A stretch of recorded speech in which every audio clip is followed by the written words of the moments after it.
Kovo 8 pradėsiu ir sėjos darbus. Tai ką pirmiausia sėsiu, tai bus morkos ir žirniai. Pernai morkas ir žirnius sėjau jau kovo 1, man atrodo, dabar yra kovo 8, tai biški vėluojam. Taip, kad morkas pasėti taupiai, reiktų jas ten su kažkuo tai maišyti, nes kai beri taip, pasėjai labai tankiai. Tai dabar pernai bandžiau su manų kruopomis, tai nieks ten man nesąmonė gavus.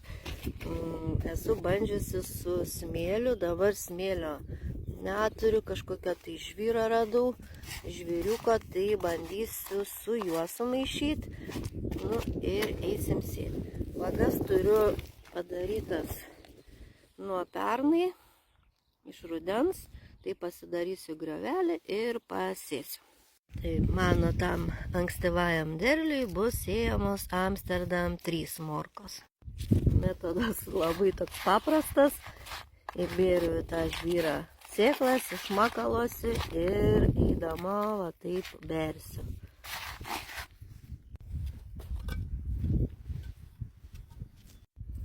Žemė vagelėje drėgna,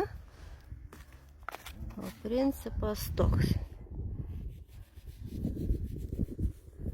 O rezultatus matysime, kai sudigs. Aišku, taip galite nedaryti, nes metodas yra bandomas pirmą kartą.